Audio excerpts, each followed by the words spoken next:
A lot of this isn't going to make sense to you, and I'm sorry about that. I'm just going to start at the beginning, with the house.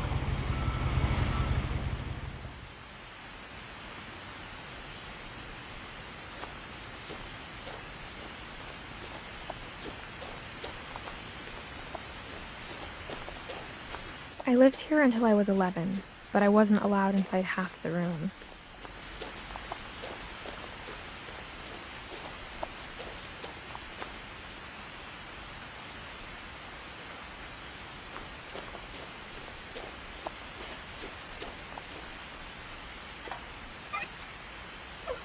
Inside the mailbox were bills from 7 years ago, marked urgent, open immediately.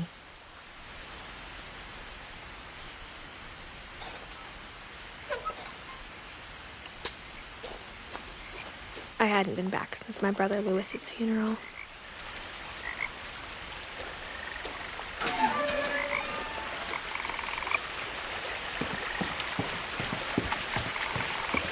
In her will, my mother left me a key, but didn't tell me what it unlocked. Maybe she thought I'd know, or she thought that the mystery would be enough to bring me back.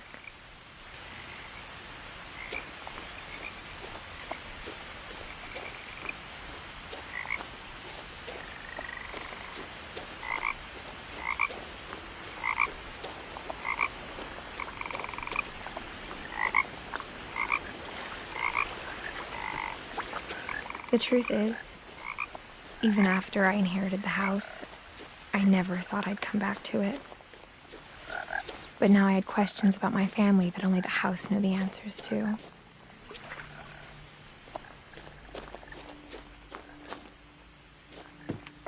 The woods around the house have always been uncomfortably silent, as if they're about to say something but never do.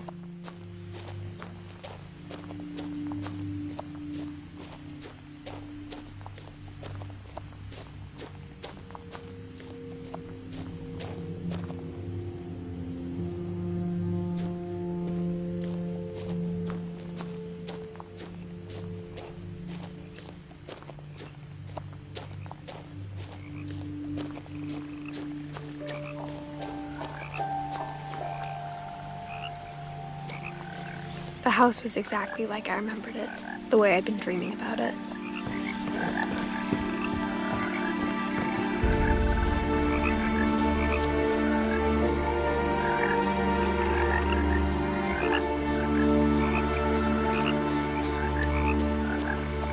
As a child, the house made me uncomfortable in a way I couldn't put into words.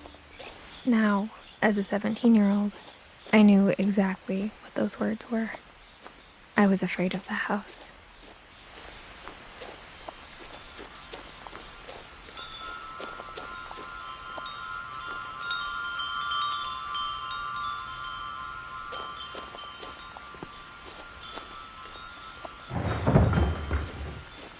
I heard something moving around in the garage.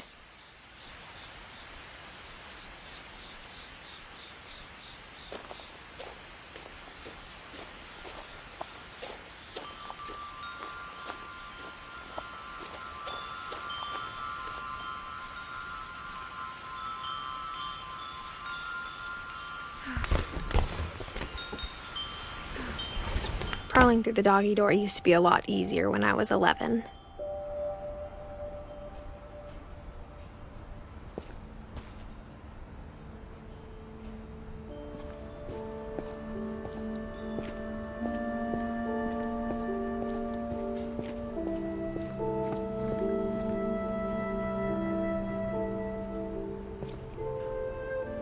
The power had been turned off the night we left.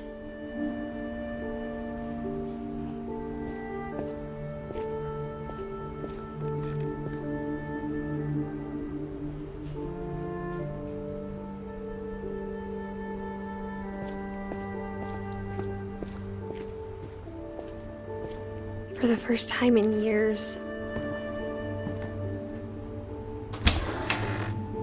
I felt like I was home.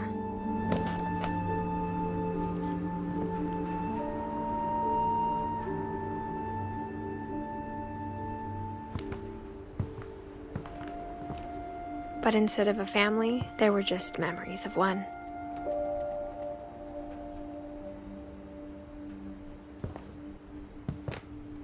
Like how after Louis started working at the cannery, we all got sick of eating salmon. Except our cat, Molly.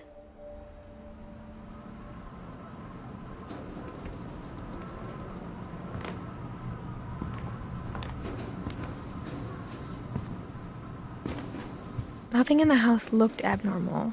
There was just too much of it, like a smile with too many teeth.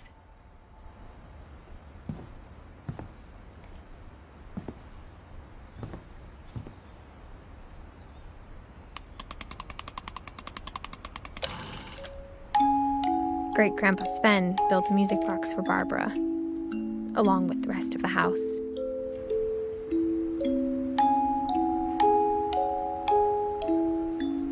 Mom always told me to stay out of the basement, so I wasn't too surprised when the key didn't fit.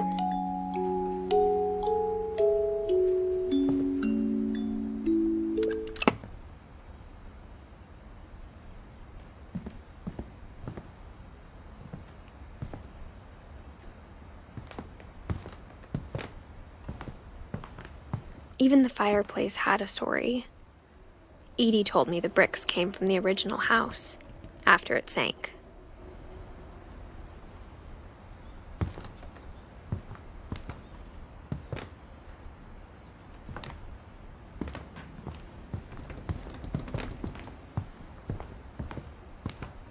The table was still a wreck from the night we left. It was like a bomb had gone off, killing everyone but sparing the furniture. My mom was the only one of us who could imagine Great-Grandma Edie living in a nursing home.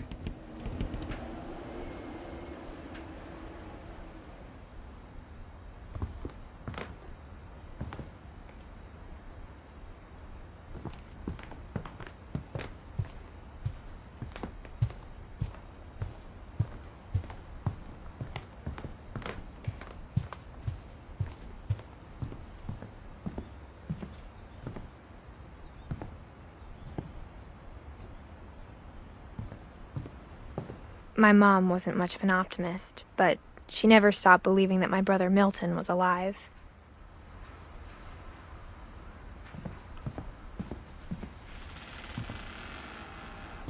After Milton disappeared, Mom sealed up all the bedrooms.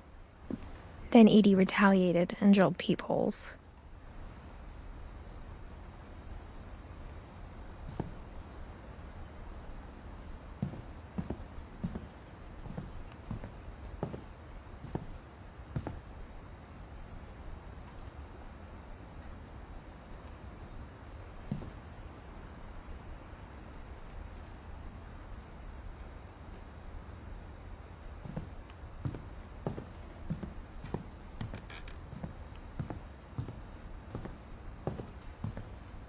Whenever people ask me about my family, the first thing they always want to know about is Barbara.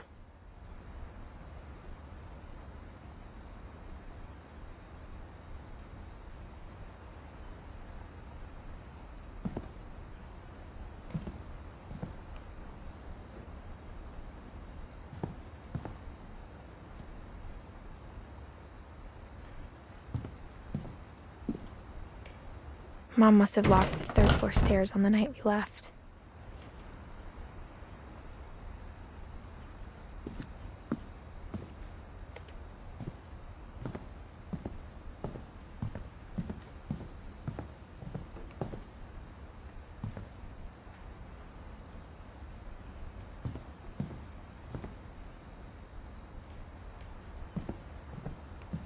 I spent a lot of time playing in Great Uncle Walter's room. I think my mom sometimes regretted not sealing it up.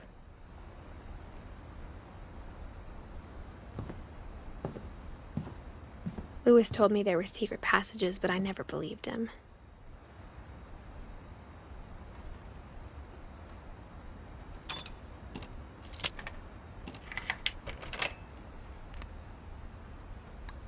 Turns out, my mom was really good at keeping secrets. Now it was time to find out what my mom had been afraid of. From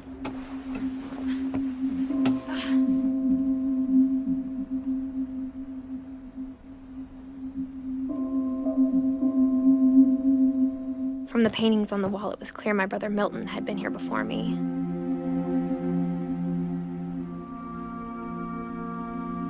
Reading this, maybe it sounds like I had a plan.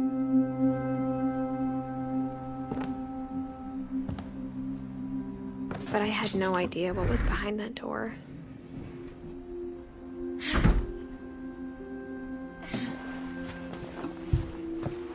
Just like I had no idea where all this was gonna lead.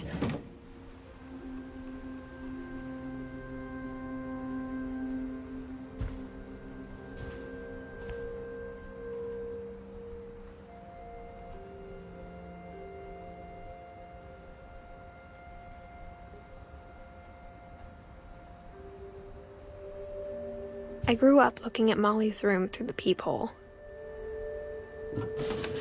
Molly's gerbil had a tiny bedroom with its own even tinier gerbil cage.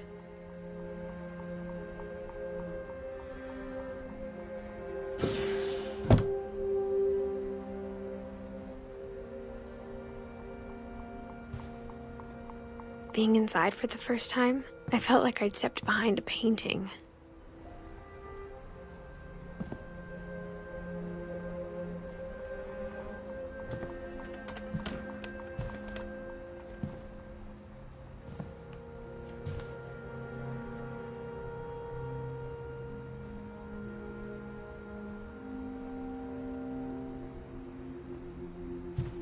I got the sense Edie had spent a lot of time here, before my mom sealed the doors.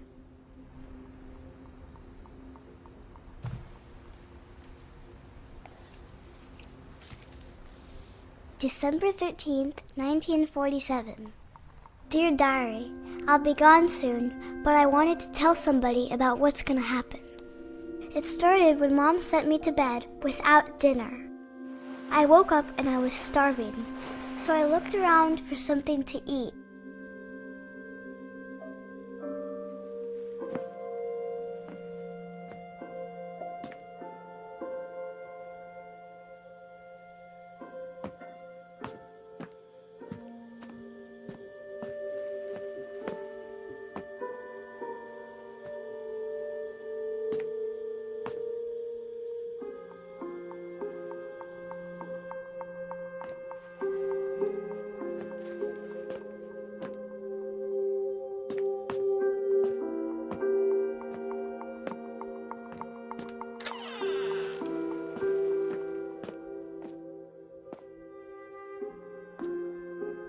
I kept eating and eating.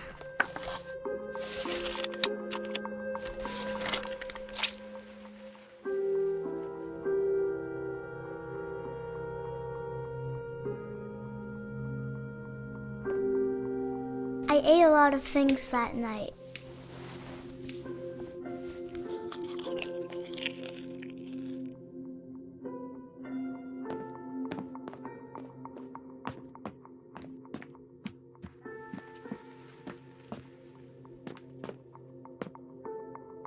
My Halloween candy was all gone.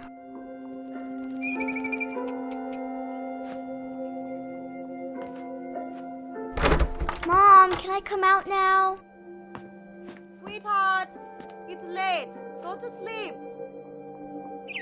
The gerbil food was dry, but I didn't mind it.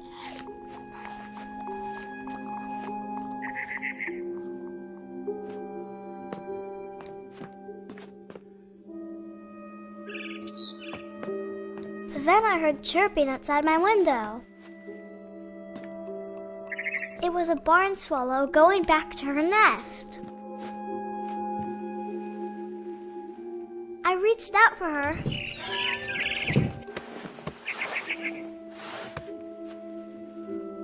And suddenly, I was a cat.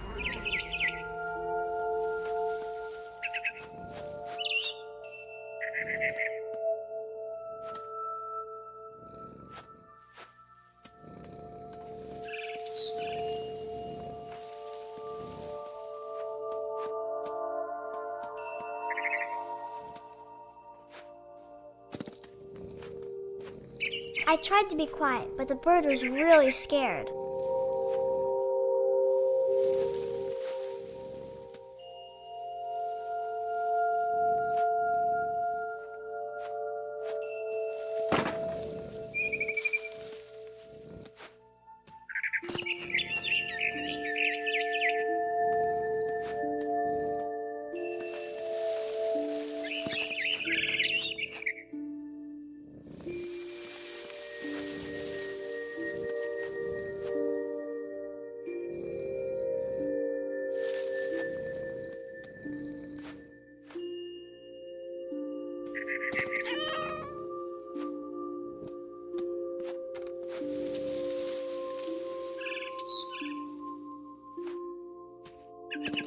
Mom and Dad didn't even look at me.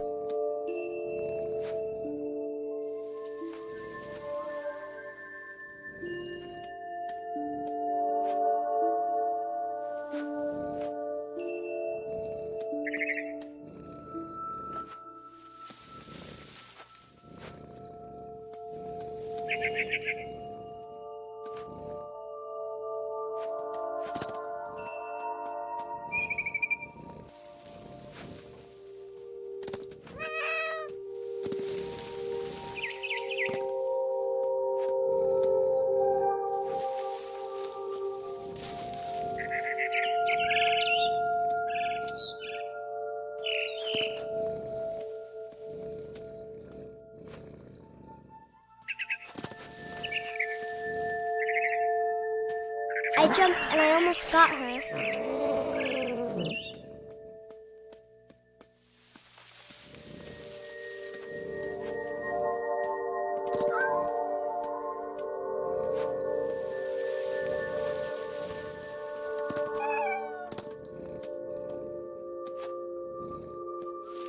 I could tell she was getting really tired.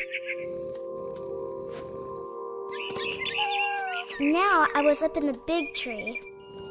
I promised Dad I wouldn't climb it anymore. All I cared about was eating that mama bird.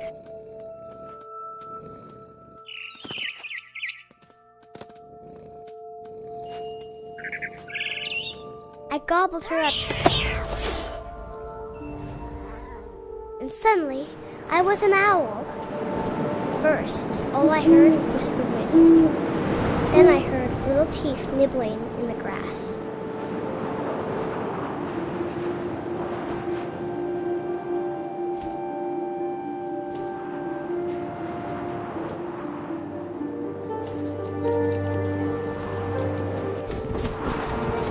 Rabbits.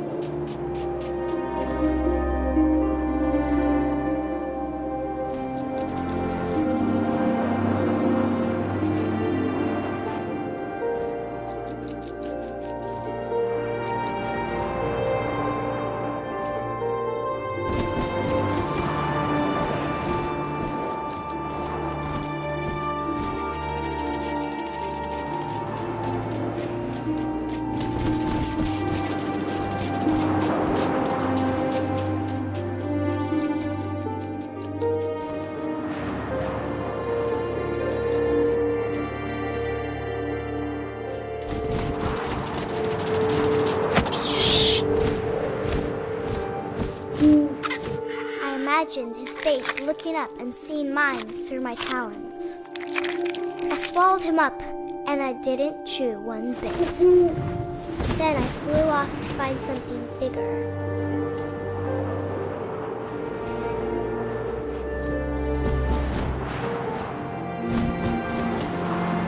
A mama rabbit.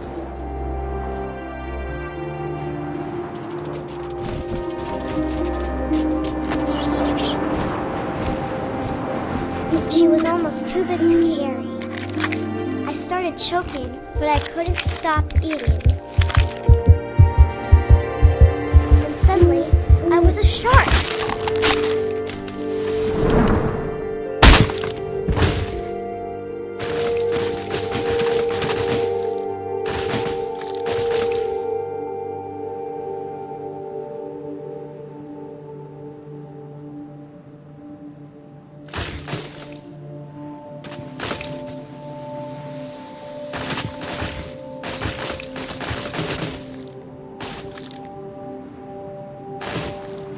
I rolled off a cliff and into the ocean. Now, I was hungrier than ever.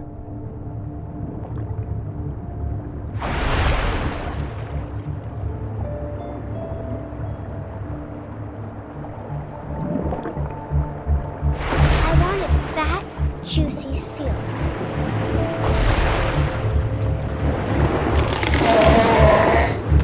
I tore off her flipper, and it tasted really good.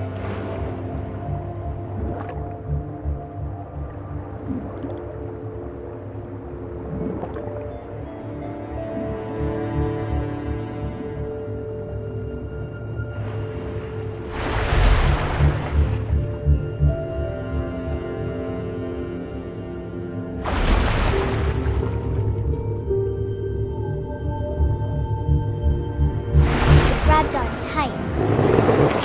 When I was so hungry, I jumped out of the water. When I opened my eyes, everything had changed.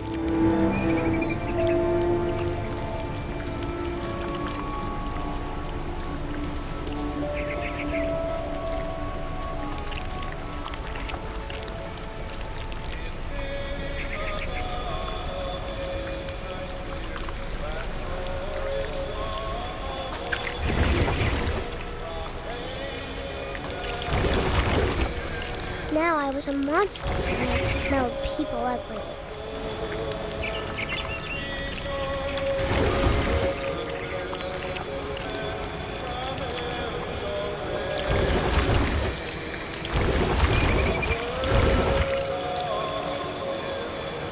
I was big, but I moved real quiet.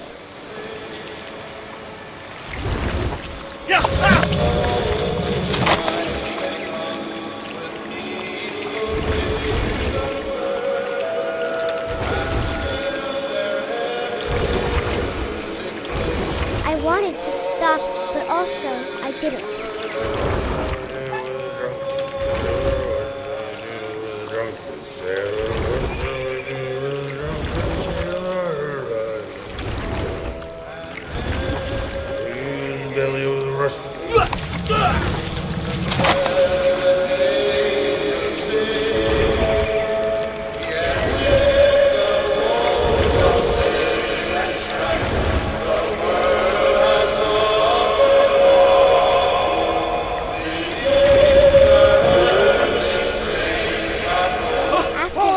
Passenger, I was still hungry. And across the water, I smelled something new. Something I had to have, so I swam towards it.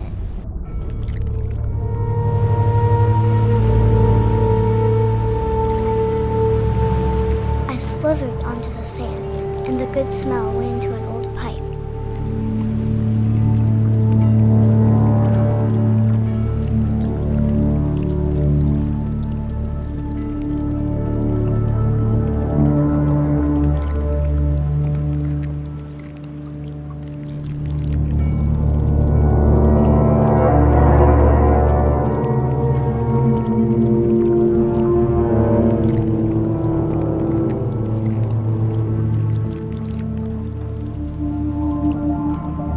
I got closer and closer.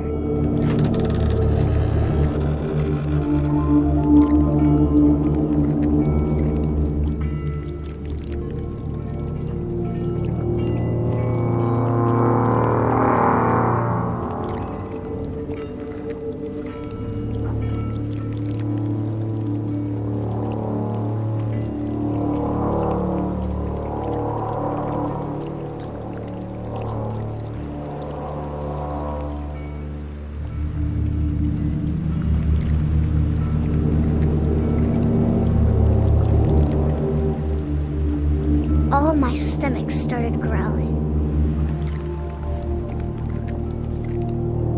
And suddenly, I was me again. I held my breath for a long time, but I couldn't hear anything. I think it's waiting for me to fall asleep. But it's not going to wait much longer. It needs to be, and we both know I will be delicious.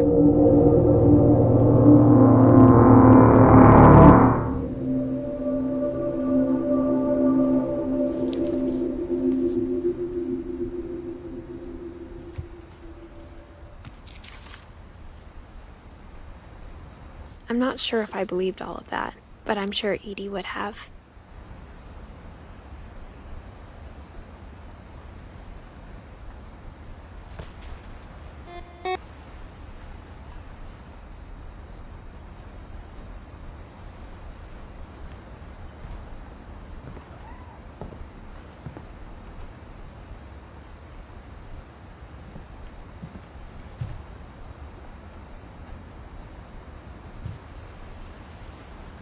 I can't describe it, but I felt like some part of Molly was still here.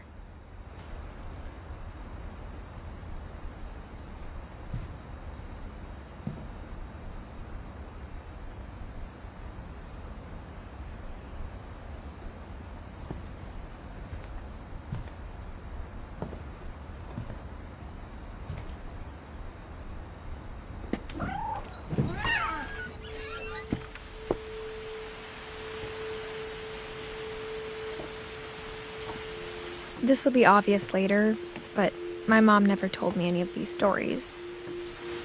Edie would have, but Mom didn't like bringing up the past.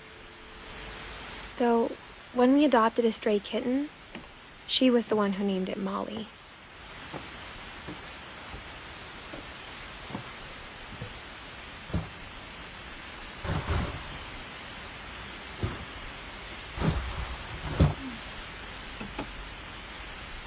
I spent a lot of time in Great-Grandma Edie's room.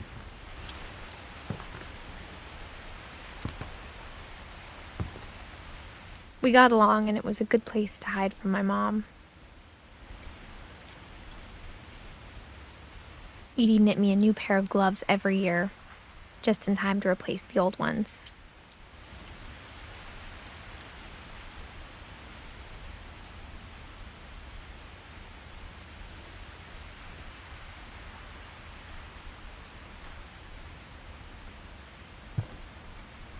Louis died a week before we left, but Edie had already started to memorialize him.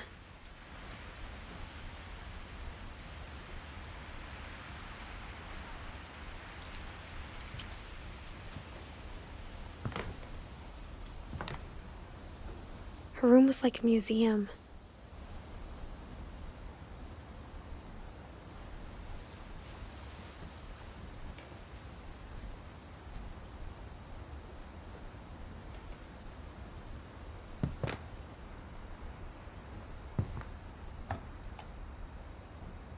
For 500 years, the Finches have been famous throughout Norway for their fortune and misfortune.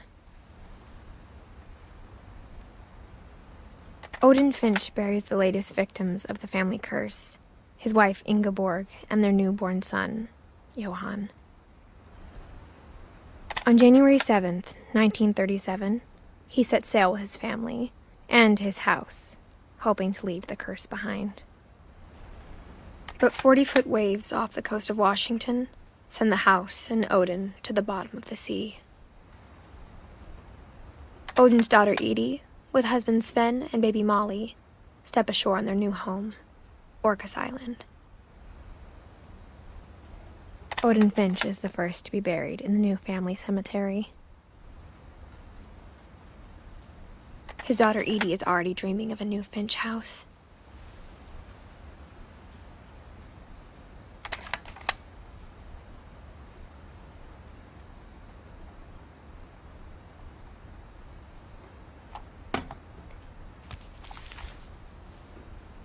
Whatever's wrong with this family, it goes back a long ways.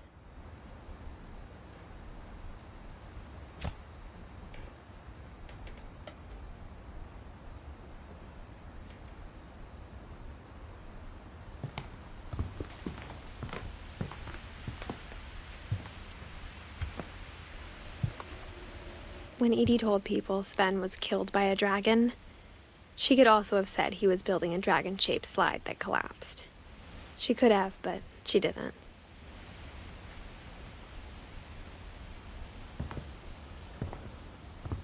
Even in her 90s, sometimes Edie seemed a lot younger than my mother.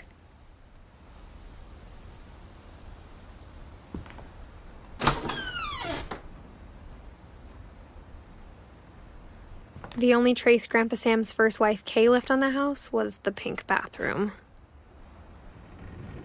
It was a pretty big trace.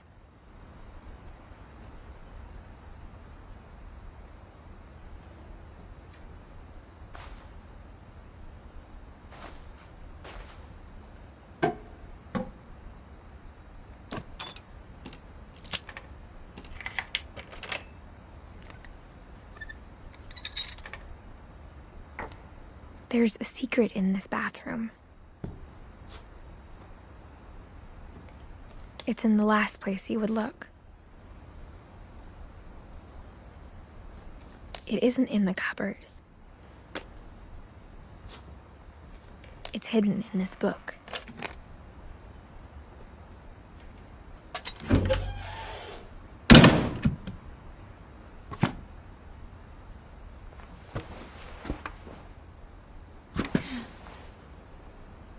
Sven gave Sam an old camera he'd refurbished.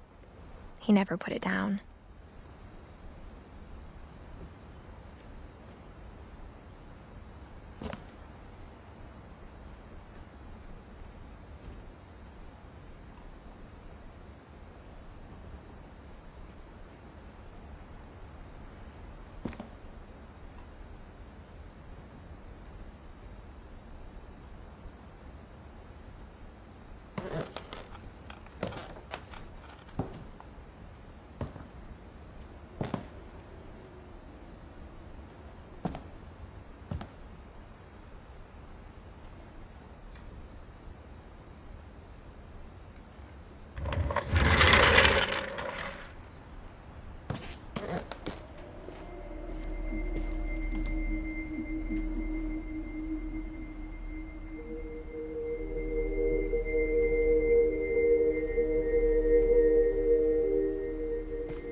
I knew Grandpa Sam had a twin.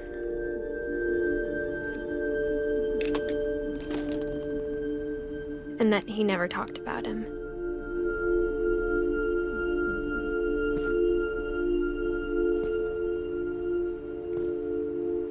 I guess my grandpa didn't like history any more than my mom did.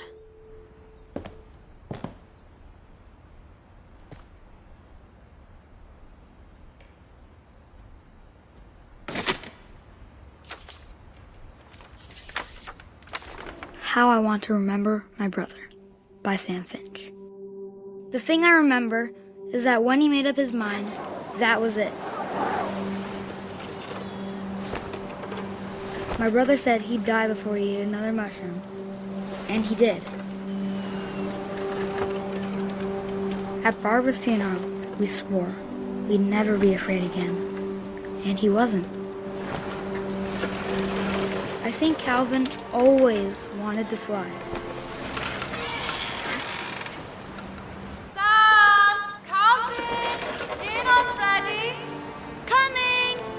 But that day, he finally made up his mind to do it. I told him going around was impossible. Maybe if I hadn't said that,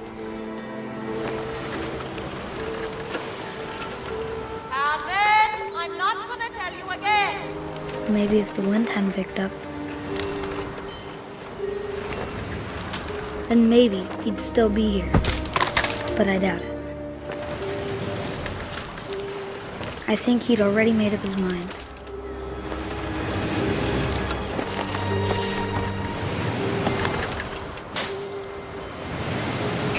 That's what I want to remember about my brother.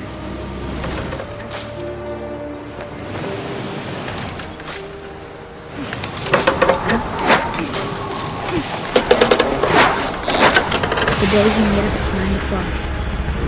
And he did.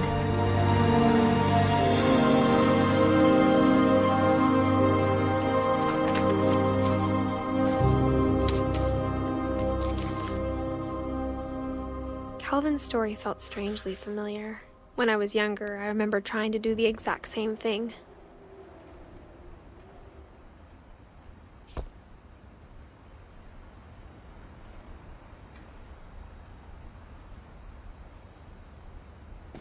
After the funeral, Edie roped off Calvin's half of the room.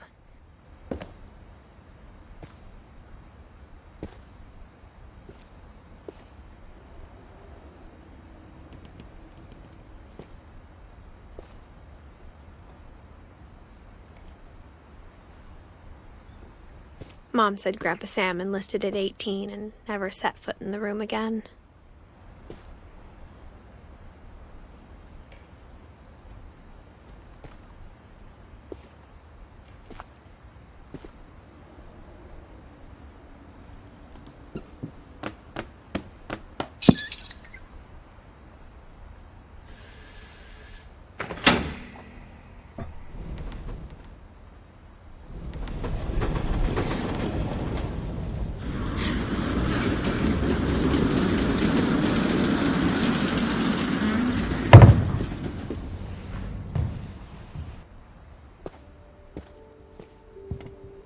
The passages were a pretty tight fit. They'd obviously been built for smaller hands and bellies.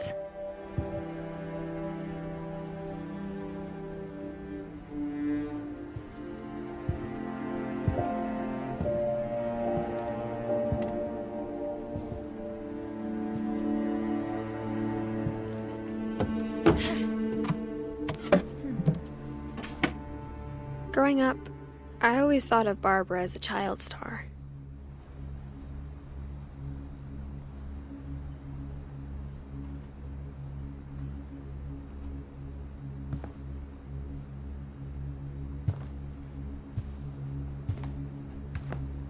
I never thought about how hard it must have been for her afterwards.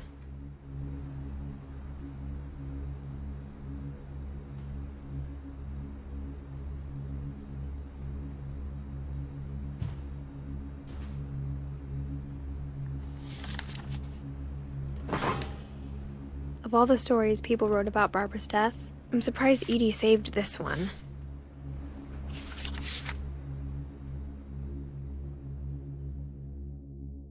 Old Jack here with another ghastly tale inspired by America's most unfortunate family. I'm calling it The Surprise Ending of Barbara Finch. As a child star, Barbara was famous for her scream. Now at 16, she was all washed up. A has-been. But in a lucky break, she'd been asked to perform her signature scream at a local convention for monster movie fans. It was just the boost her career needed. Unfortunately, her scream hadn't aged well. Getting better. I think you just need the right motivation. Her biggest fan and current boyfriend, Rick, was about to demonstrate when... Now that was a great scream. It was Barbara's father, Sven. He'd slipped into a table saw and had to be rushed to the emergency room. So Barbara got stuck babysitting her youngest brother, Walter. Her convention comeback was cancelled. Okay, I'm hearing frustration, but I'm not hearing terror. What if I tried... A gang of hoodlums in Halloween masks have been terrorizing Orcas Island tonight. Police are urging residents to... That came from the basement. You're right! Also, I loved your delivery on that. Why is your basement door locked? Because my dad likes making puzzles and secret passages. There's a key hidden in the music box. The secret is to keep winding and winding until finally the key pops out. Thanks, babe. I'll be back in a sec. 20 minutes later, Rick hadn't returned.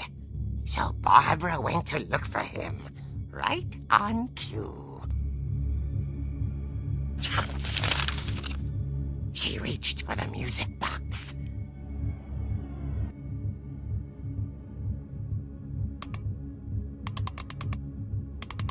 And as she wound the key, she listened for Rick, but the house was silent.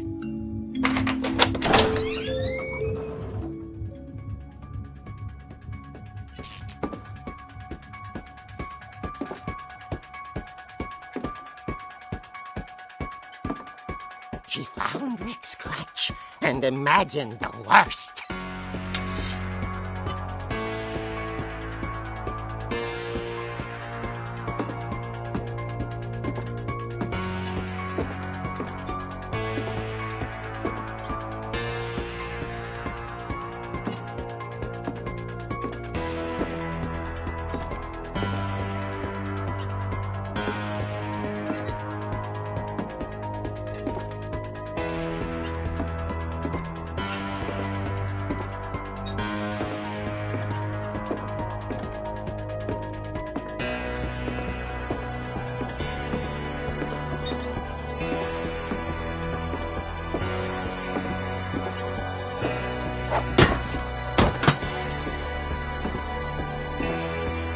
Leader is the infamous Hookman killer, Dr. Carl Hamill, who impaled and then ate his family 10 years ago tonight.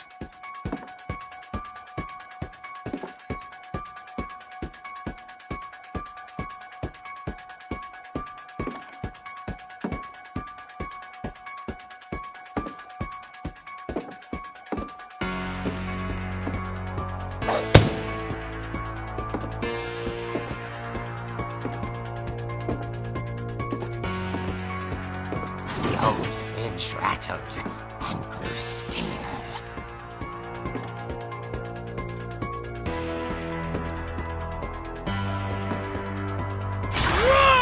Oh dear!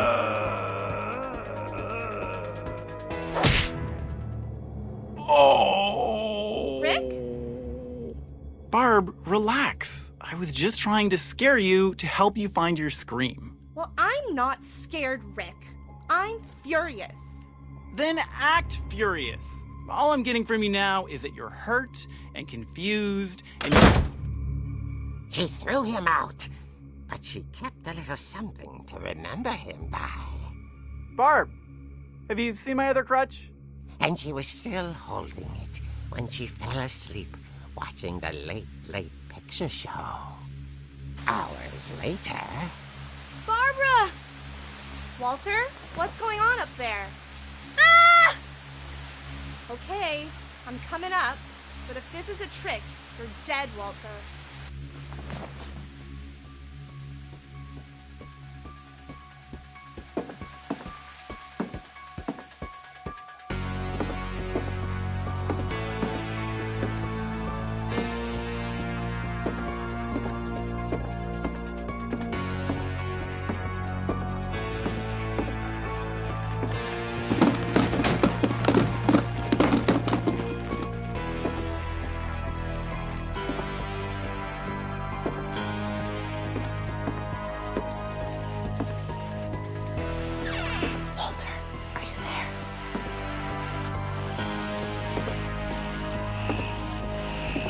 Walter had vanished, but his bedside radio was still on.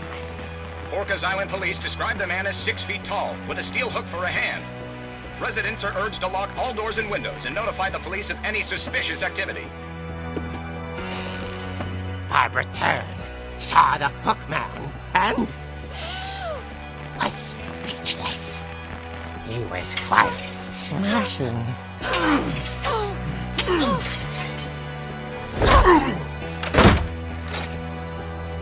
And he was. He couldn't get enough of Barbara. Okay, Barbara, there's gotta be another way out of here.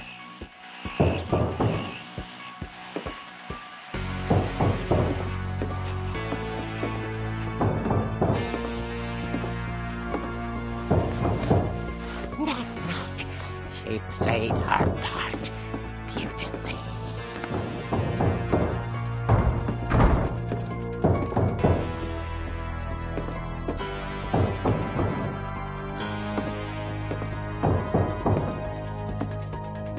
Molly's door hadn't been opened in years. The hinges groaned.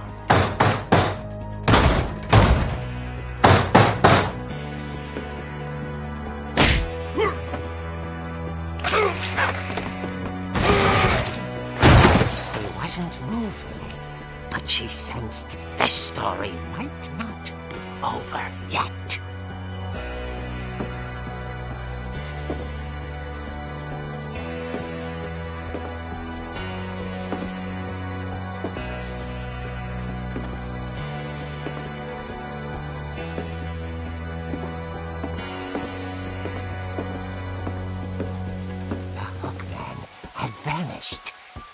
listened for his breathing, but all she heard was...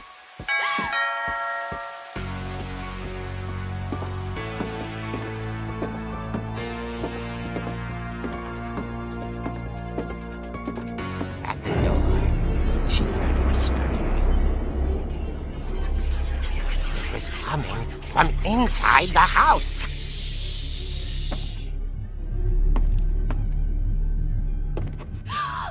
Oh dear. The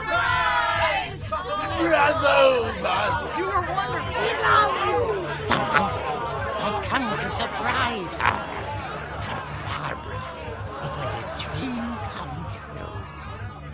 Then she saw what kind of monsters they were, and she realized what was about to happen.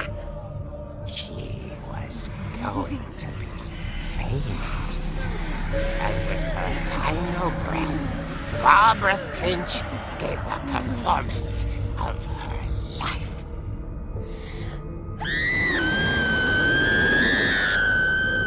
I wasn't there myself, but I hear Barbara was magnificent. Poor girl. She had a taste for stardom. But unfortunately, so did her fans. Of course, the police blamed it all on poor Rick, who disappeared the same night. And little Walter? Hiding under his bed the whole time. He took it all pretty hard, but that's another story. As for Barbara, tucked inside the music box is all they ever found of her. Her ear. Now that's what I call a real eerie tale.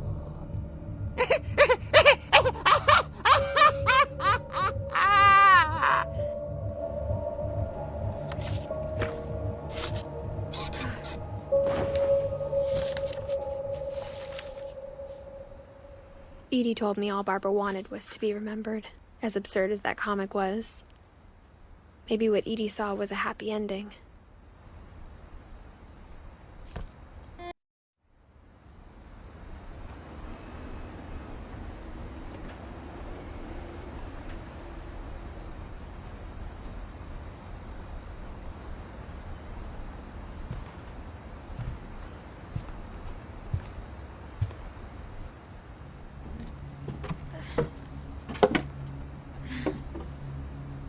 I guess now I know why Mom didn't like me playing with the music box.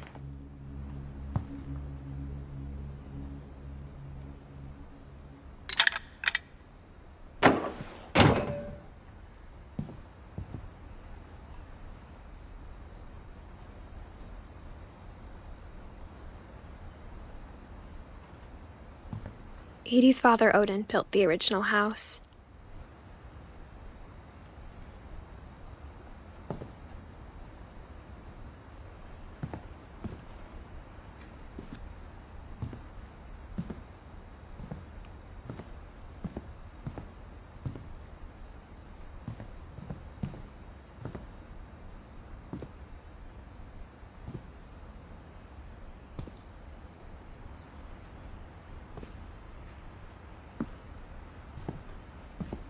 A lot of things got left behind in the whirlwind of that last night.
Mom said the basement was off limits, unless I wanted another tetanus shot.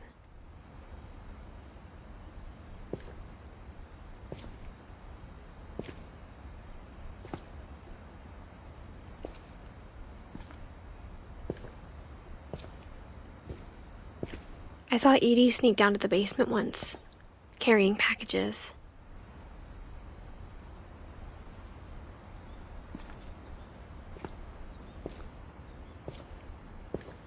I thought maybe she was hiding presents.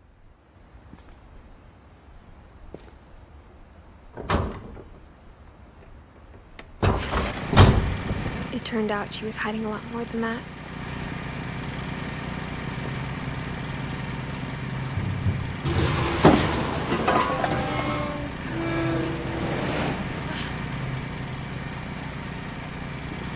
I remember asking Mom once about where Walter had gone.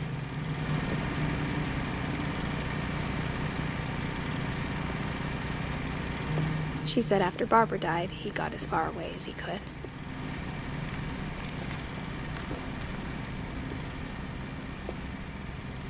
If there's a pattern in all these stories,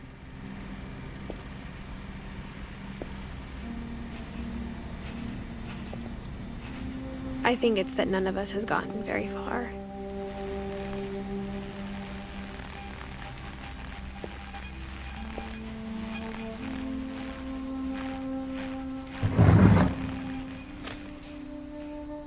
Goodbye, everyone. I can't believe I've been down here for 30 years. On that first day, after the shaking started, I didn't think I'd survive a week.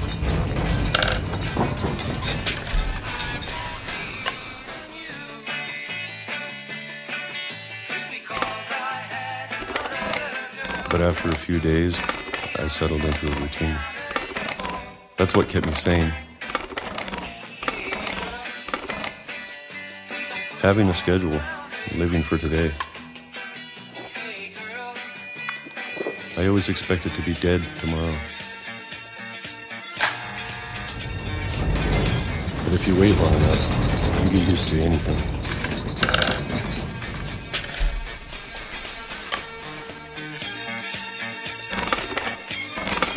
Even a monster on the other side of the door starts to feel normal. Almost friendly.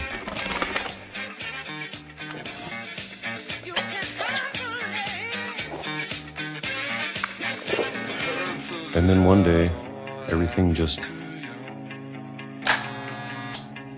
stopped.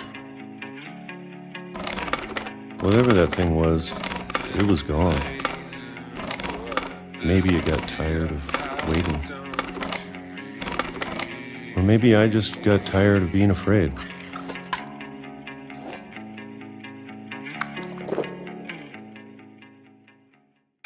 It's been a week now, the longest in 30 years. I'm done waiting. I have to leave while I still can.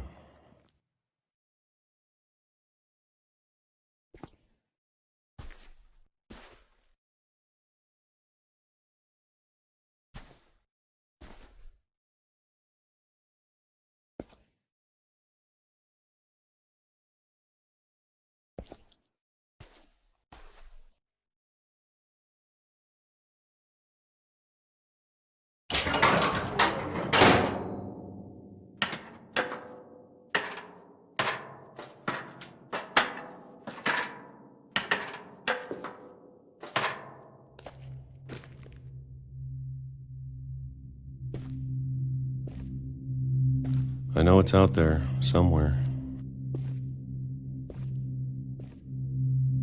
Whatever killed Barbara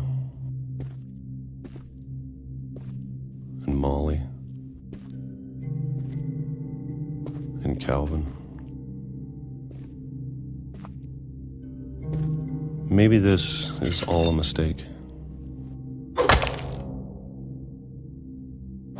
But I need to stop living the same day, even if it kills me.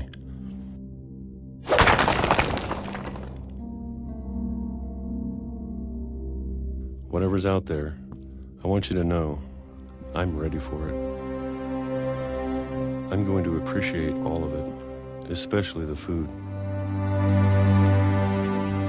I don't mind if I only have a year left,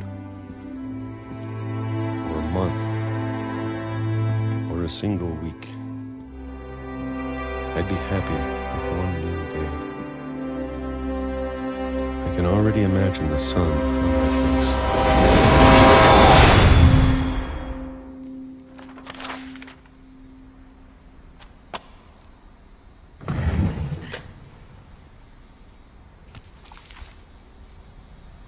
Walter died when I was 6. I can't believe my mom never told me he was down here.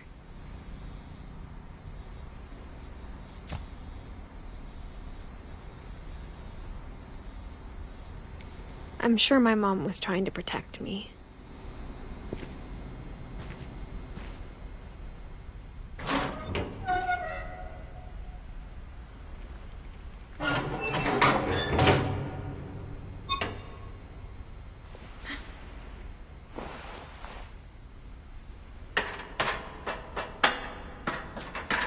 Maybe she was afraid I'd end up like Walter. But if she never told me about an uncle under the house, I can only imagine what else she was hiding.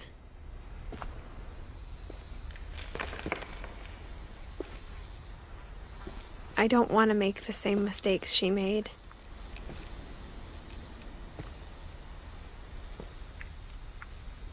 Trying to bury something that's still alive.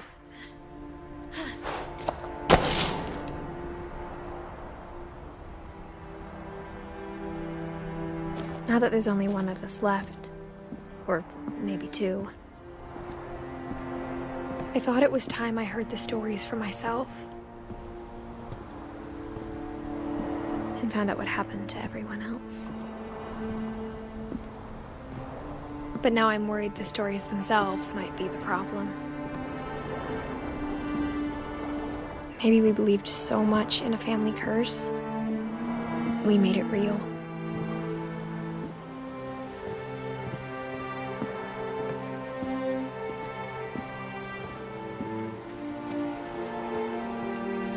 I don't know if I should even be writing this.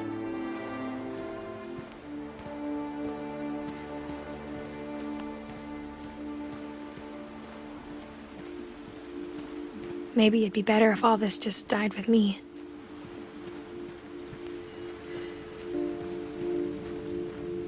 But I thought you should know about your family.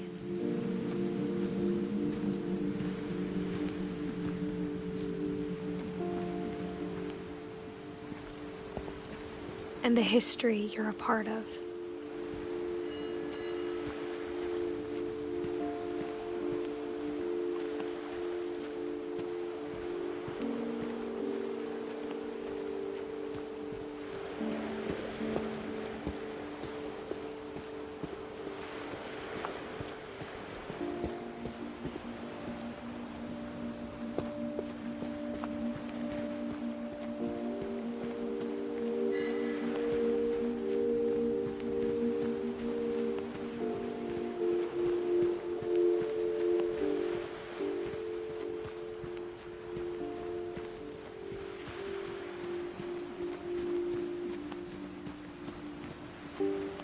Though to be honest, I feel as lost as you probably do right now.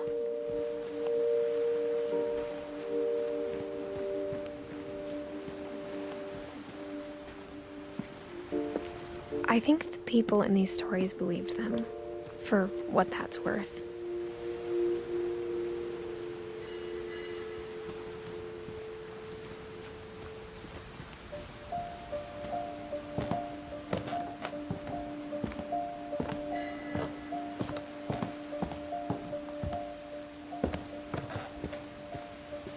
And when you look at the house, that history of imagination and stubbornness and madness, any of it seems possible.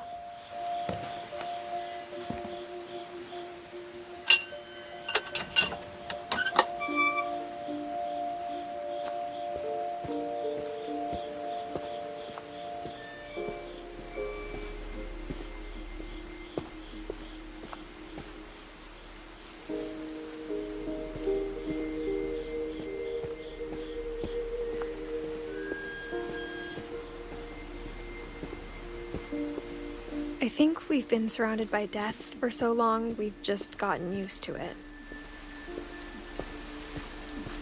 What kind of family finishes building a cemetery before starting the house?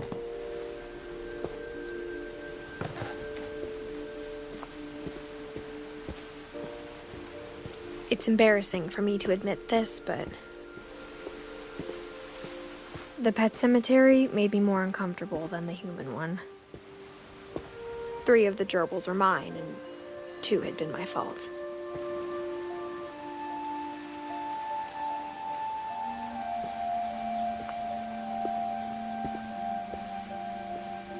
Sven built the house, but it was Edith who designed the cemetery.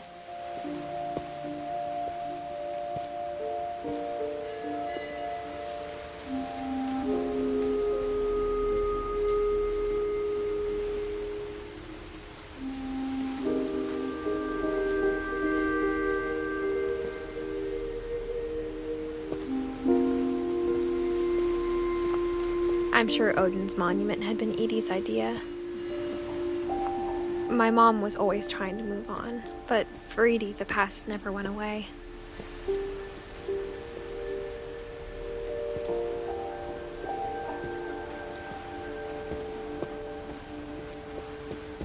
She could see it poking out of the water at low tide.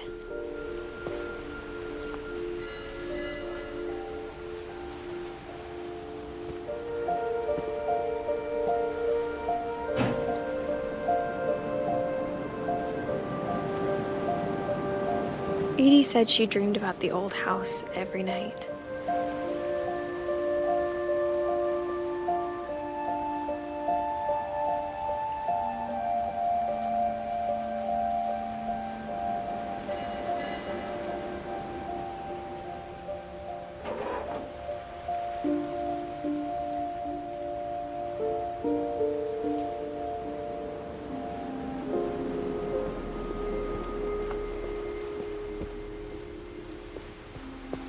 Edie's side was always easier for me to understand.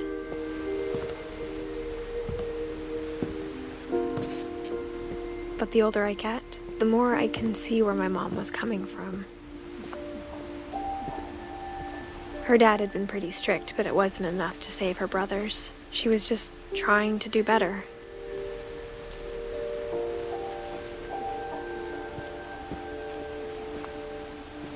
She lost 2 of her brothers, just like I did. I get why she tried so hard to protect us.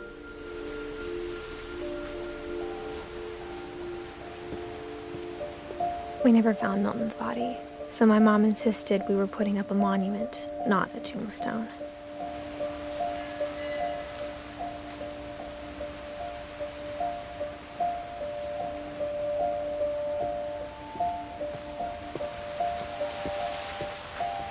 There's so many things I wish I could ask my mom now.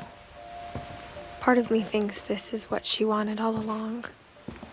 For me to come back someday. And find everything out for myself.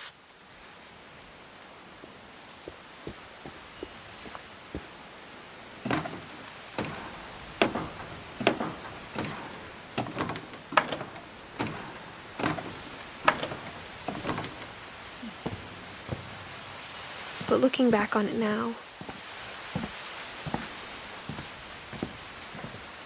if she told me there was going to be so much climbing, I never would have come when I was 22 weeks pregnant.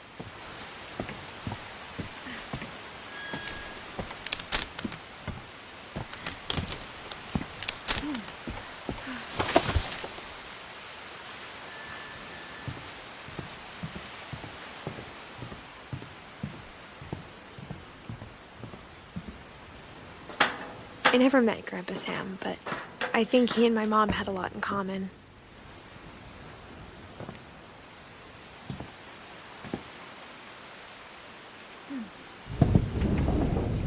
They were both pretty intense.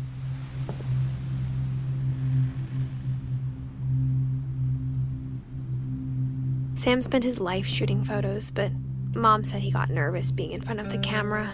I guess we're all afraid of something.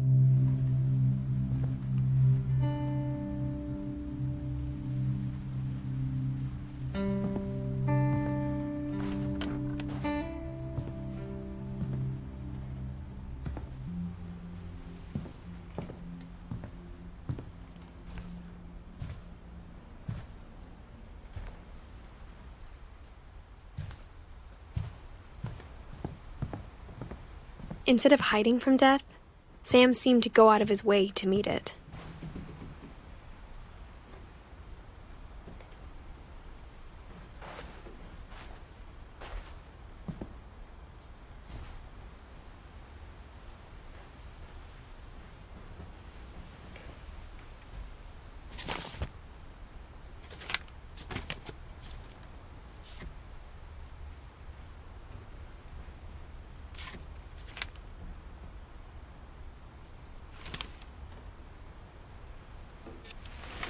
Dawn, I promise, you'll never forget this weekend.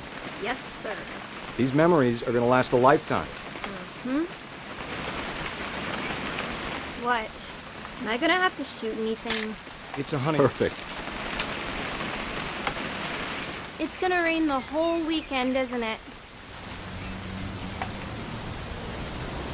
I will never forget this weekend, Dad. That's the spirit. Okay, got it. I'm gonna take some pictures, okay? Just be careful. That camera's older than you are.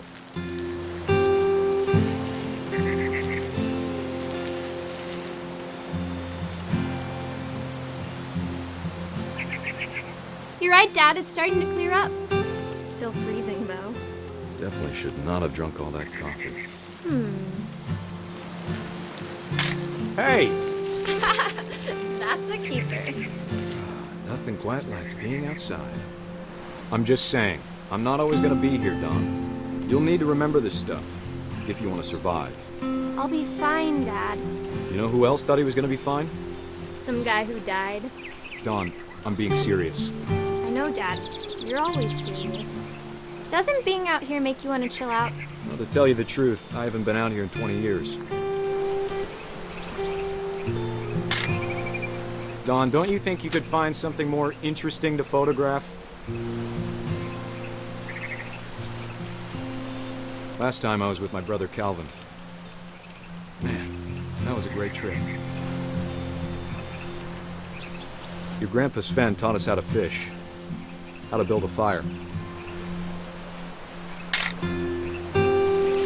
We found an old logging trail. There were deer everywhere. I bet if I could remember where that trail was, we'd spot a buck for you in no time. You don't need to waste any more film on me, kiddo.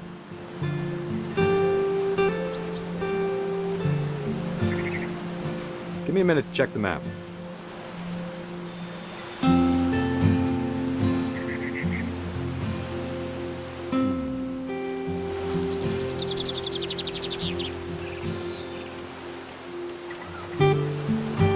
Let's see.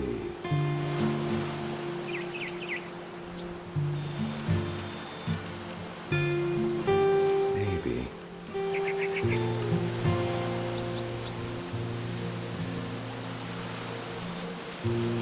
Was it?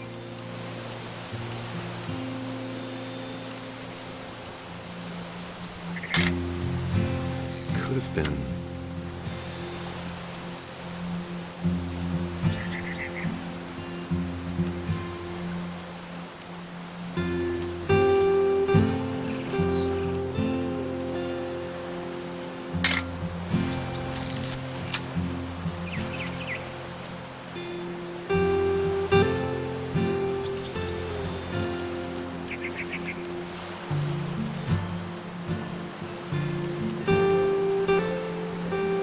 Dad! Good eyes, Dawn. Before you take the shot, let me get a picture of it. Dad, I... Just breathe. Turn off your imagination. Focus on your target.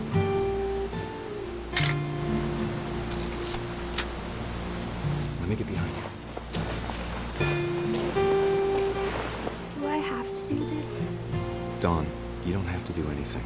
But if you want to survive, you'll need to be strong. Great shot, Dawn!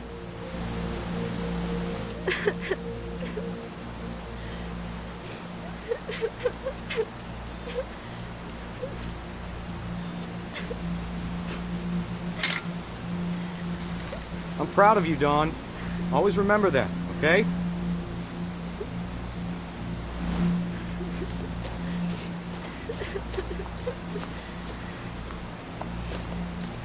Sorry, Don, just gotta reset the timer.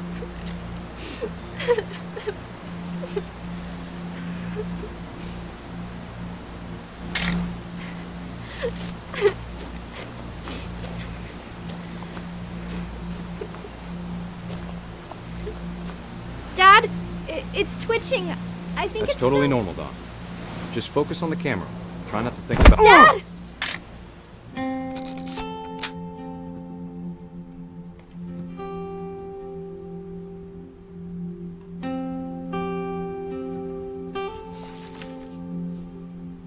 Of all these stories, that's the one I wish most that my mom had told me.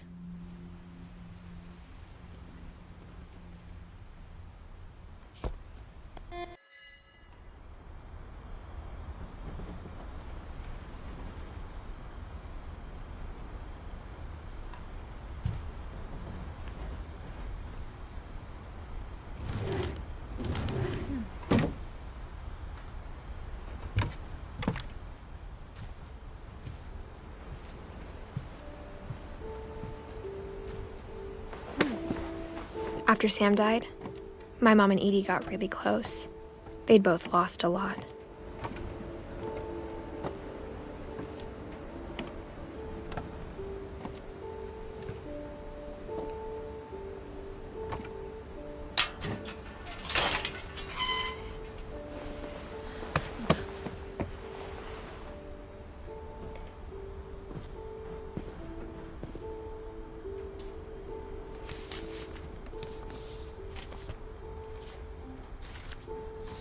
Dear Kay, do you remember the way Gregory used to laugh when he thought he was alone?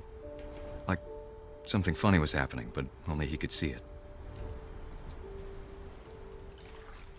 I think he saw things the rest of us don't.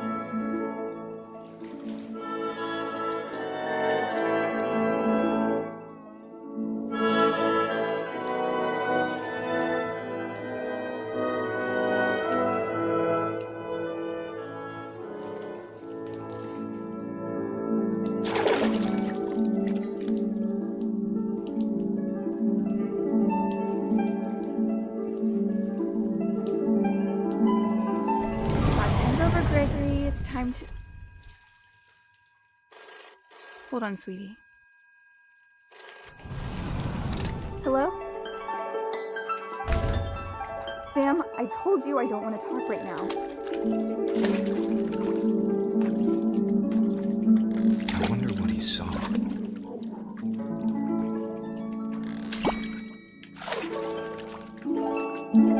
What his world was like.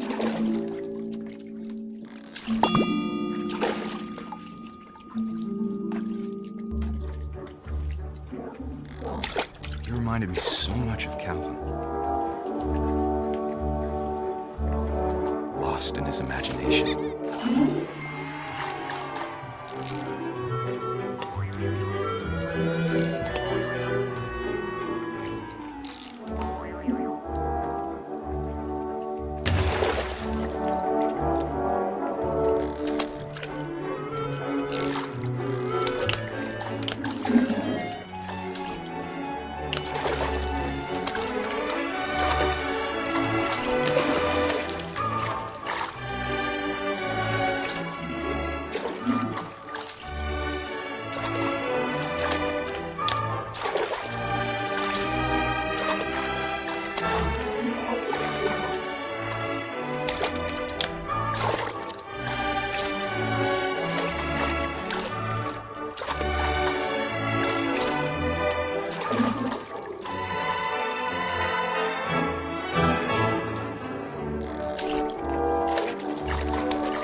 I know how silly it sounds.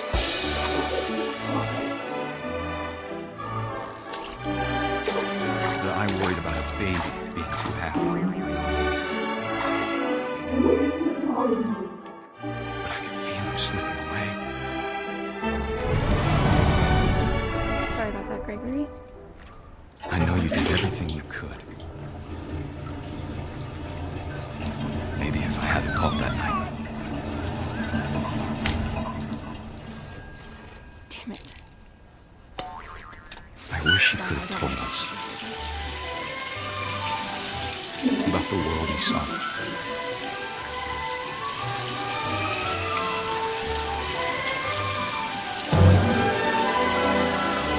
There's so much I don't understand about Gregory, about everything.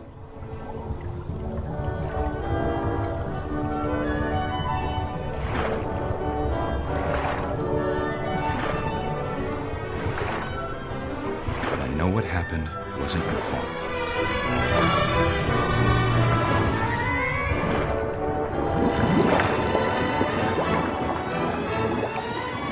I'm sure it's happened. And he'd want you to be happy too. Good luck, Kay. Love, Sam.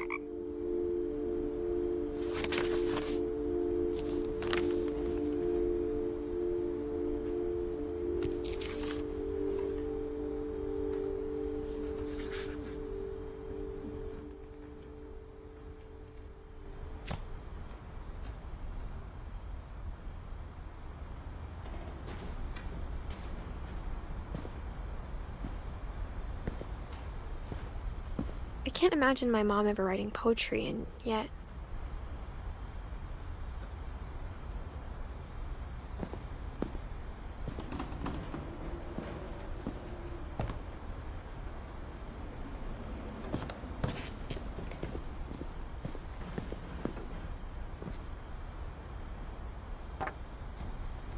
A poem for Gus, who always said the wedding was a bad idea. Our father never hit us kids, at least not very hard, before the day my brother said with teenage disregard that he'd be dead before he'd see a wedding in our yard.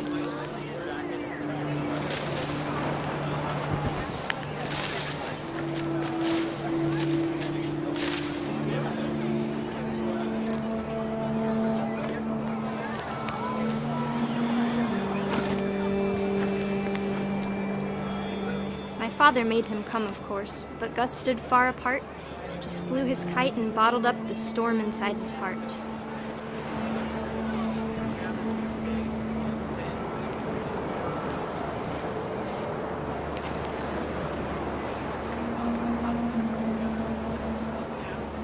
I tried to talk him out of it, but though he'd never met her, "We don't need a stepmom," were the words that I now pronounce you husband and wife. You may kiss the bride.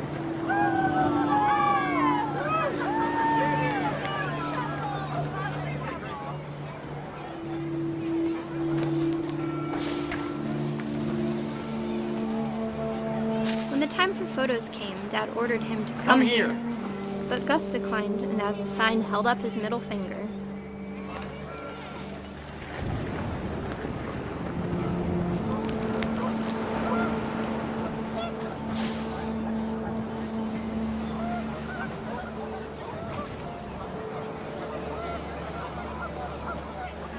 The wind picked up, and panicked geese appeared and quickly went.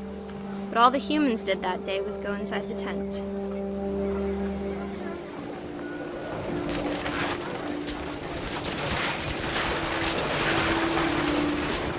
The rain came down in buckets then, but no one seemed afraid that nature might destroy the tent our dad had crudely made.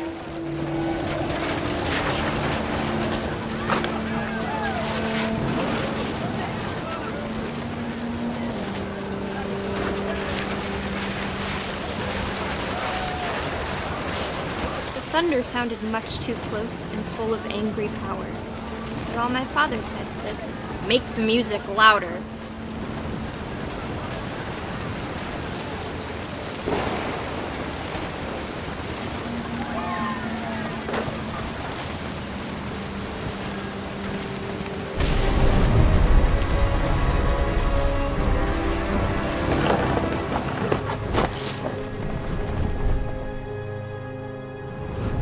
I wish that I could truly say I thought about you on that day. Out there on the beach alone, just you, the wind, the sea, and foam. But I didn't, until we found you.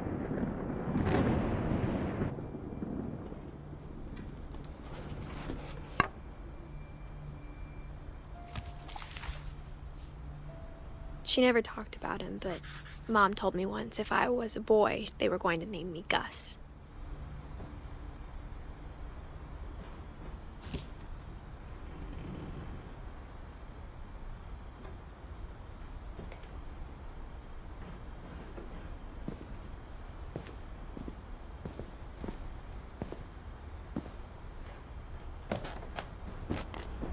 My mom moved up to the loft after her brothers died. At the time, it was as far away as she could get.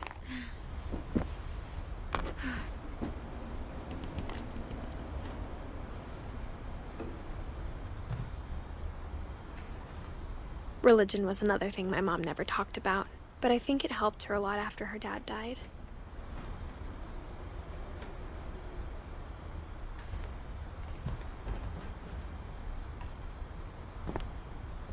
She spent a summer building houses in Calcutta, where she met my dad, Sanjay.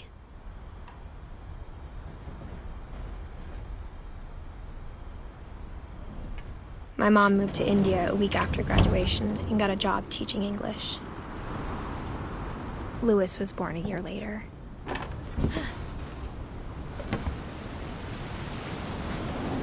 When my dad died, I don't think Mom knew where else to go. I'm sure Edie was happy to have her back.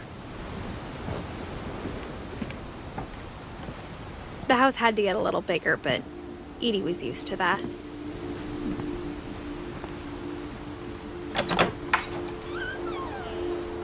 And for a while, things were good, almost normal.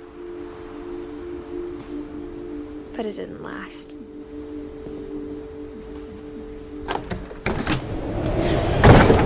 The beginning of the end was Milton's 10th birthday, when Edie gave him a castle.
Milton Finch in The Magic Paintbrush.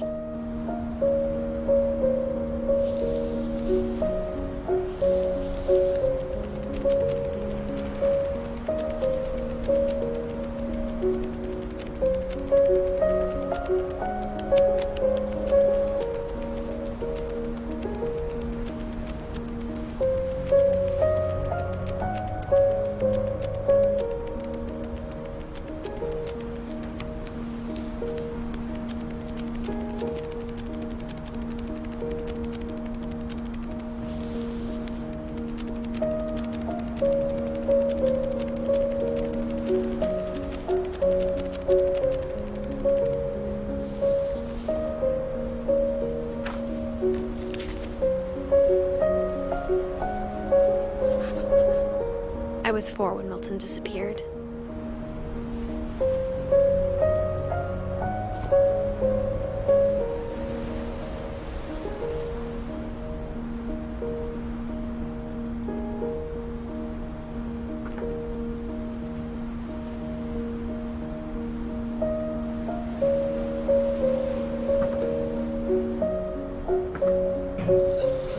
Mom spent months searching for my brother. Then she sealed the doors.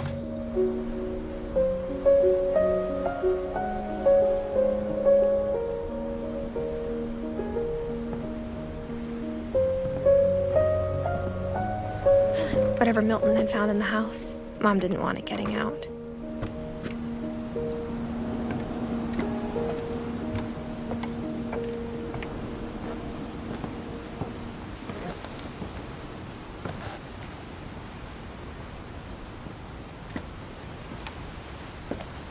Mom definitely blamed Edie, but I think Louis blamed himself. After he graduated, he just spent more and more time in his room, until Mom got him a job at the cannery.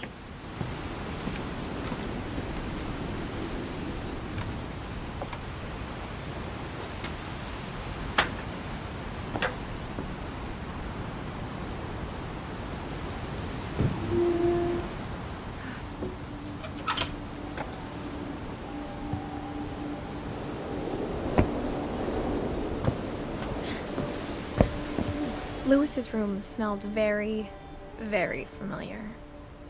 That part of him lived on.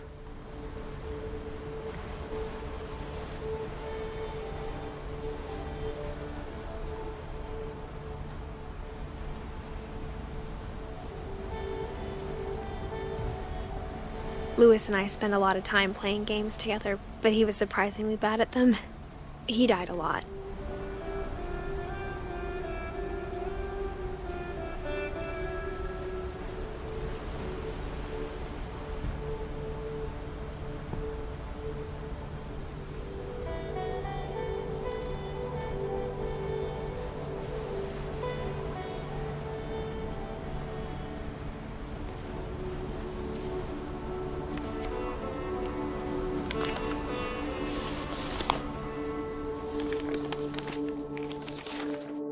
Dear Mrs. Finch, as Louis's psychiatrist, I can understand your desire for an explanation. As I see it, the trouble began in January, shortly after we convinced your son to seek treatment for substance abuse. Newly sober, I believe Louis first noticed the monotony of his daily life.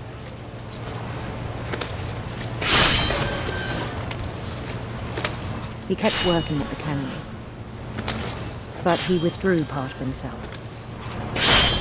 In our sessions, I saw the same behavior. His mind began to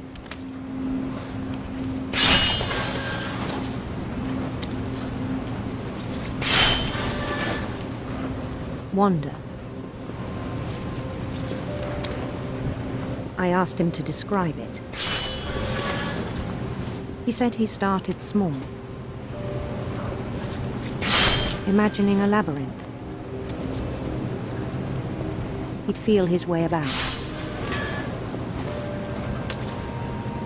Then something moved. Bats. And toads.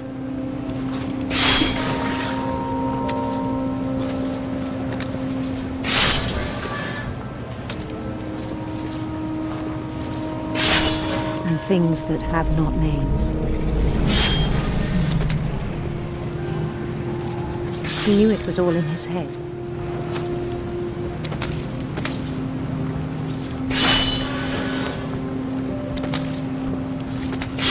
But he took it very seriously. I had hoped he'd find himself.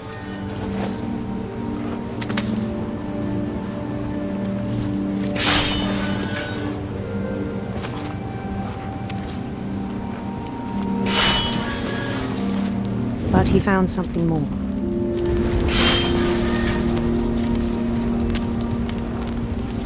I worried about him then, daydreaming at the cannery.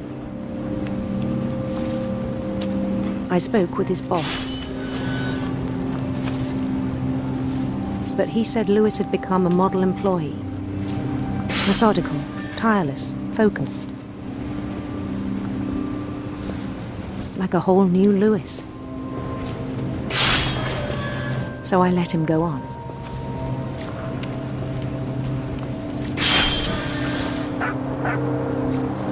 I even encouraged him. It seemed very promising at first.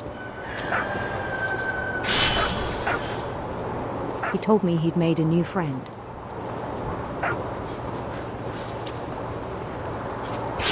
On the edge of a city he named Louis Topia. built the city up slowly, brick by brick. Then he made musicians.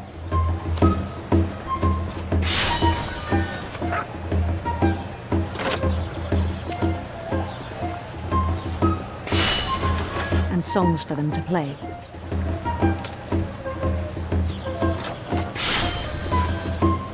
He talked about starting a band. And he was always humming something. Every day his imagination grew stronger.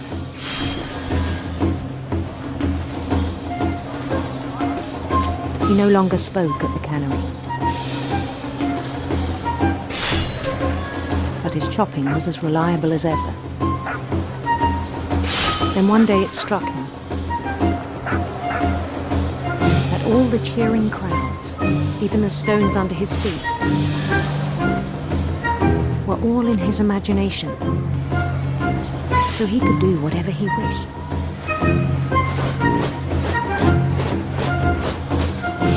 He held an election for mayor, and he won.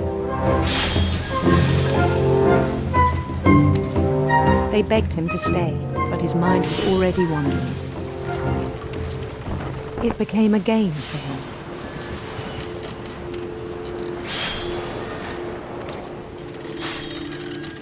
He'd conquer a city, then immediately push on. New Louisville.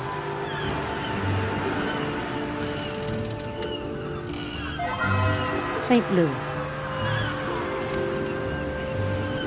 He started drifting away from our reality.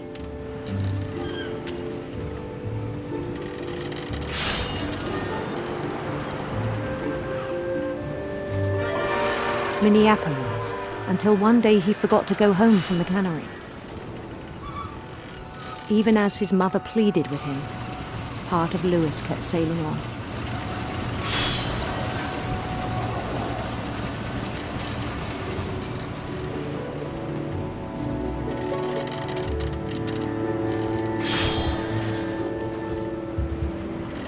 In Louisburg, he heard rumors of a handsome queen.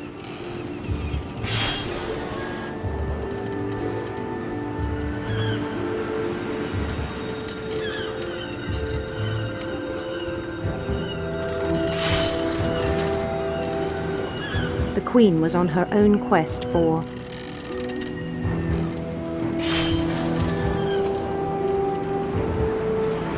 sinister serpents.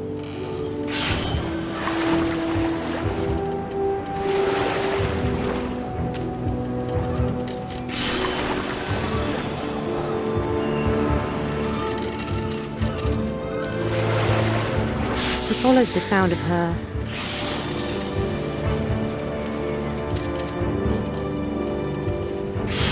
silver harp.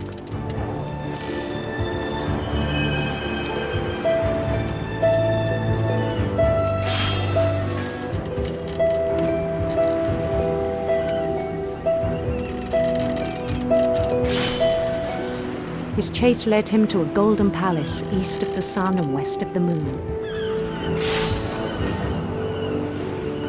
Even then, his logic remained sound.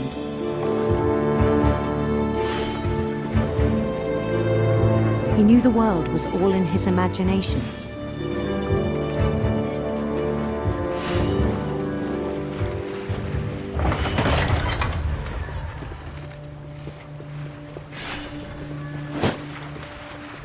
But he was so proud of having created it.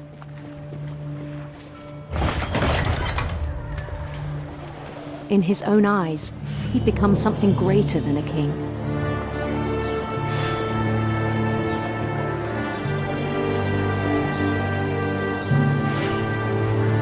For someone who'd never known success in the real world, I think it was overwhelming.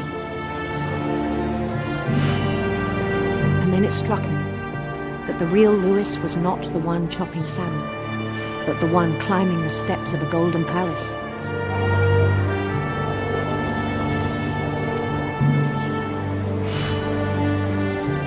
My imagination is as real as my body, he told me. It was hard to argue with him.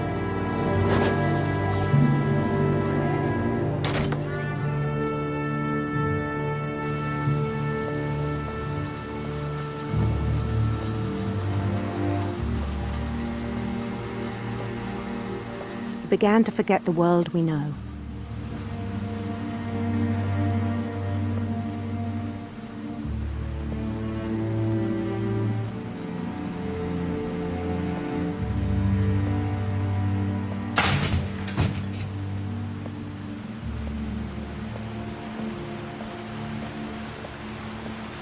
I think it pained him to remember Lewis, the cannery worker.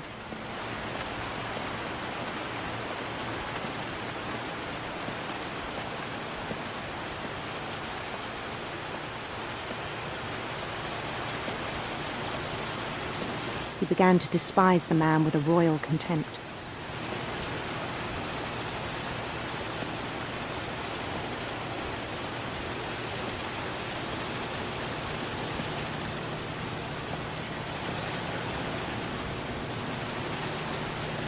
I still thought I could save him.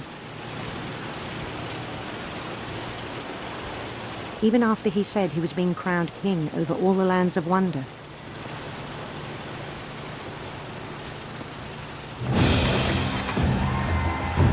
The palace would be packed with his companions.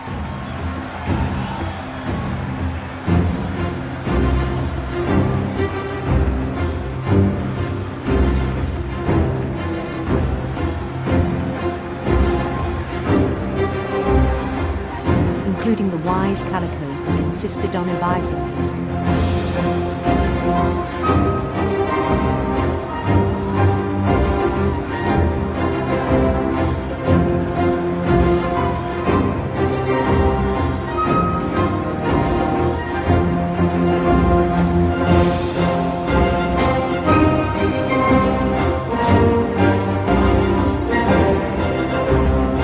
His queen waited, holding his crown.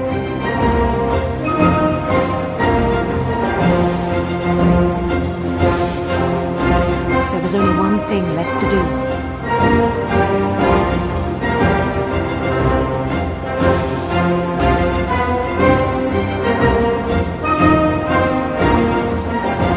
Bend down his head.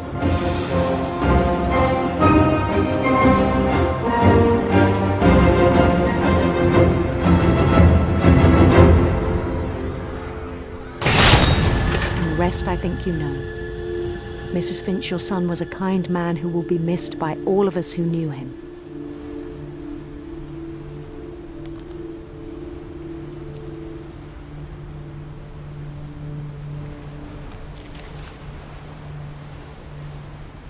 My brother was really cool. I wish you could have met him.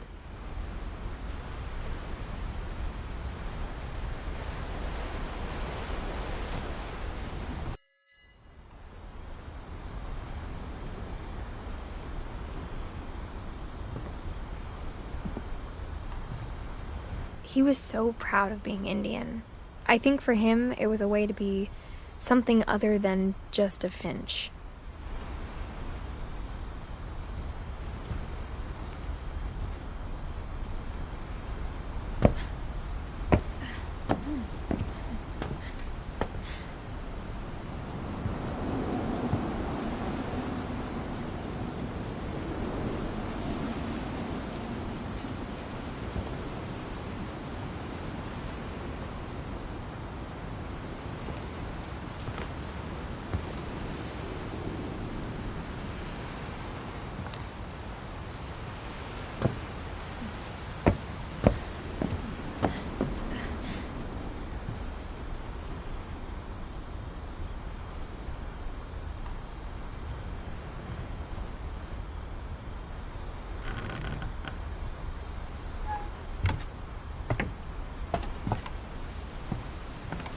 On the way back from Lewis's funeral, my mom told me to start packing. She waited until the day before we left to tell Edie. I'm not sure if she wanted to make it easier or harder.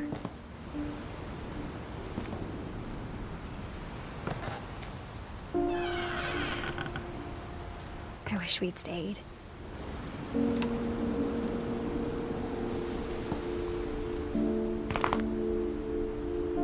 But I understand why we left.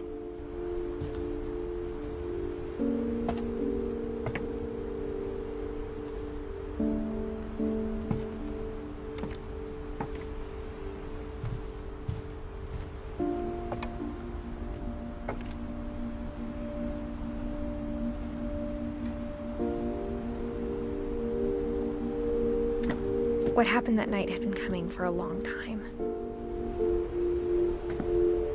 Maybe it should have come sooner.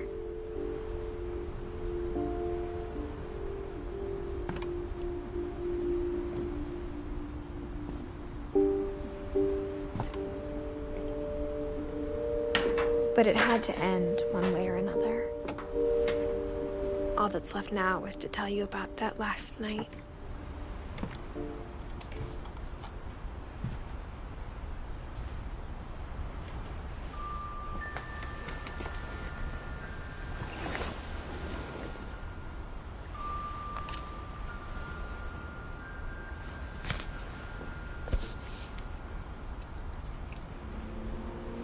That whole last day, Edie just watched us pack and didn't say a word. Until supper, when she raised her glass and said, "To our final night together, and all our final nights apart." Grandma, you know what I said about alcohol. Some of your medications are very Edith, specific. I left a present for you in the hallway. Why don't you go open it? The grown-ups have to argue now. I'm sorry, you're right. We're all leaving tomorrow. Let's just enjoy our last... I'm not leaving. Edith, you're excused.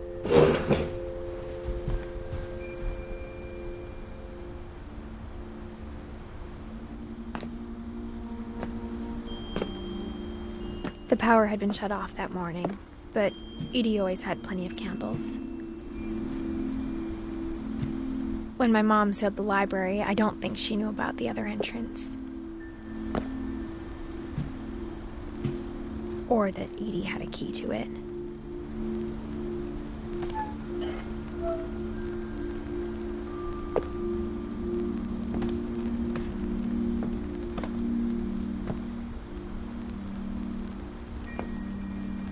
The thing you're afraid of isn't going to end when you leave the house. Edith has a right to know these stories. My children are dead because of your stories. I think it's best if Edith and I leave tonight.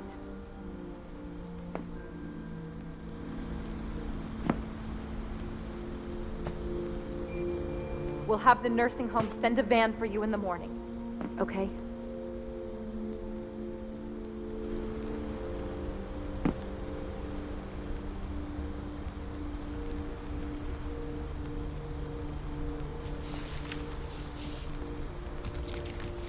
Dear Edith, there's so many stories I wish I could tell you, but there's only time for one.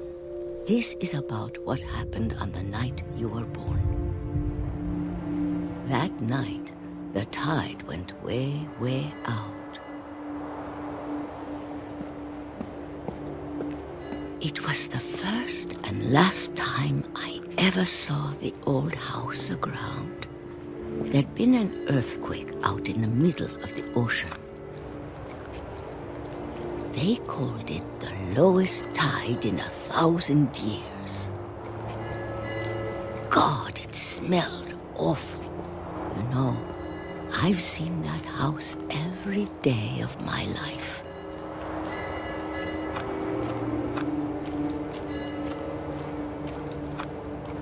But I never thought I'd go back to it.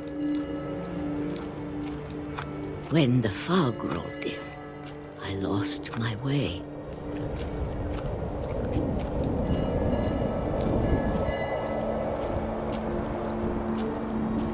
I got turned around.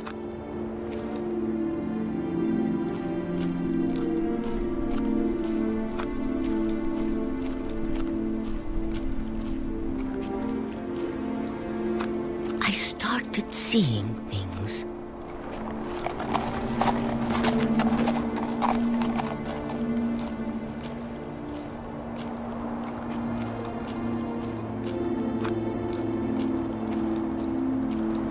things I'd forgotten had ever existed.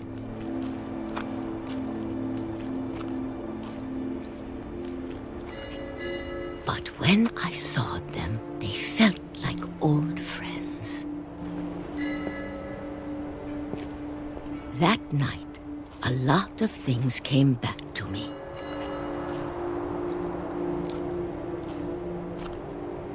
Or maybe I came back to them.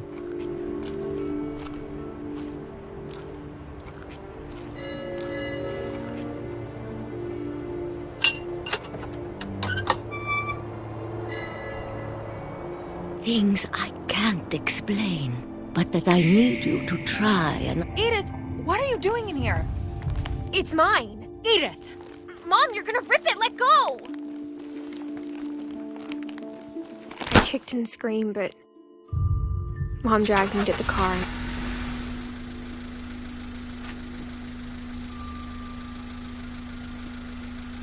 I never saw Great-Grandma Edie again. The next morning, the band came to pick her up, but she was already gone. After that, we moved around a lot.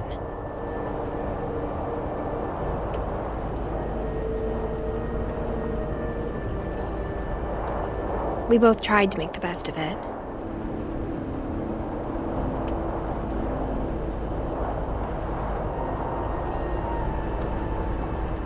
A few years went by.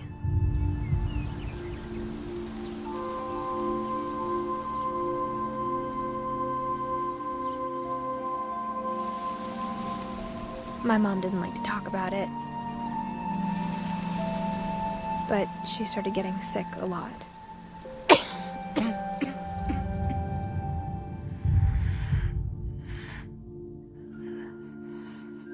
She got better for a while, and then she didn't. And then I was alone. The last Finch left alive.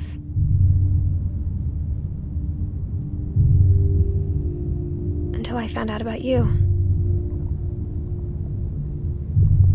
I'm still not sure what to tell you about all this. If we lived forever, maybe we'd have time to understand things. But as it is, I think the best we can do is try to open our eyes. And appreciate how strange and brief all of this is.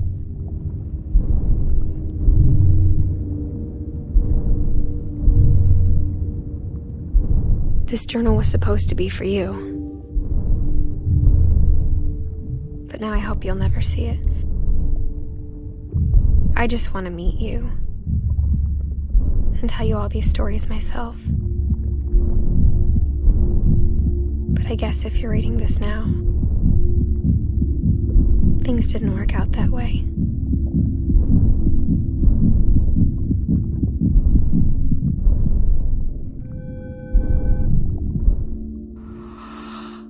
This is where your story begins.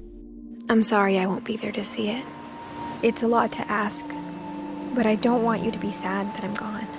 I want you to be amazed that any of us ever had a chance to be here at all. Good luck.